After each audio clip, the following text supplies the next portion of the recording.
Great to see you again. I want to bring up a quick issue about this right whale enforcement that NOAA is proposing a speed rule.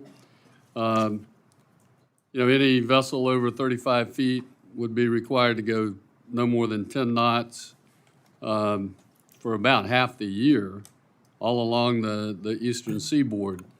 I've heard from vessel captains, from commercial and recreational fishermen, from our own St. Johns River bar pilots, the dangers that this rule could create for safety of vessels.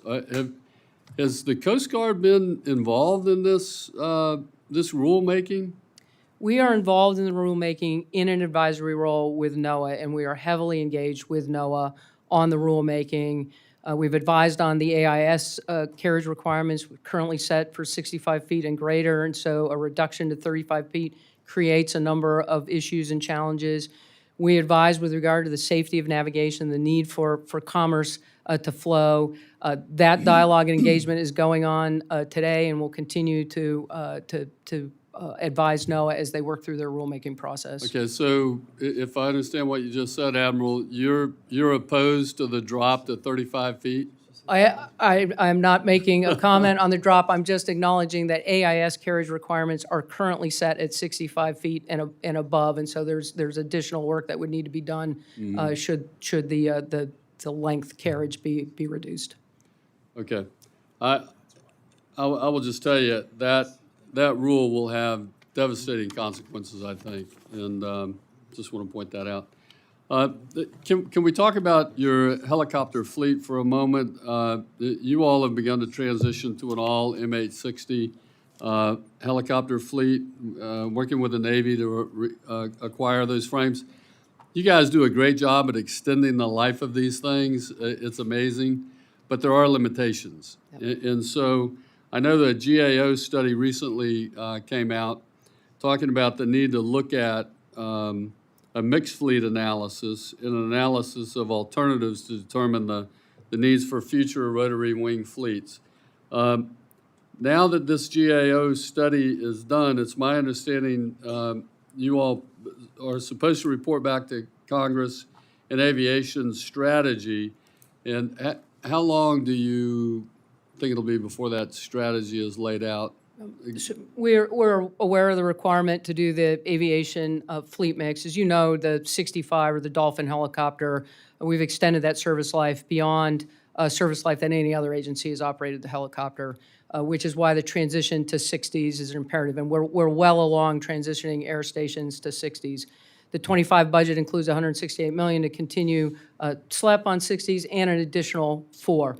We need to continue the analysis to then figure out what that full transition looks like, and also what unmanned aviation might contribute into some of that mix.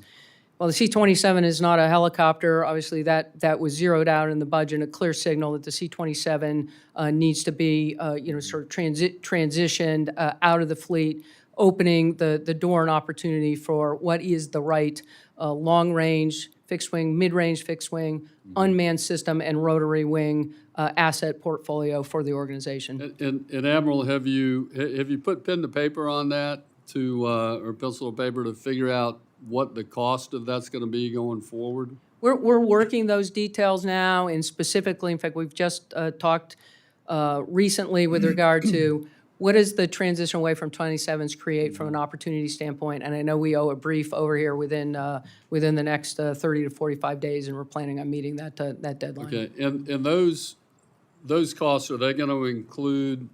Is there going to be costs to re-outfit some of the vessel fleets to accommodate the MH-60? The new vessels are being built, the vessels that are being built with flight deck capability will accommodate a tailfold, bladefold 60. Some of the legacy fleet, that is not true, but the new fleet will accommodate the larger helicopters. Okay, and will the plan be then to retrofit the smaller vessels that don't have that capacity? The smaller vessels that don't have the capacity, we're also looking at land-based helicopter contributions, so that say you have a ship operating off of the west coast of the United States that you might need helicopter support for the 60s have a lot more range and capability, and so you might be able to base them ashore. We're getting ready to ribbon cut on Air Station Ventura. It'd be a great example of increased capability off of the west coast in a way that might, increase that capacity. We're looking at all of that as far as how we're operating and how we're doing, how we're working with those 60s as we make that transition. Okay. Thank you, Commandant. I see my time is up. I yield back, Mr. Chairman.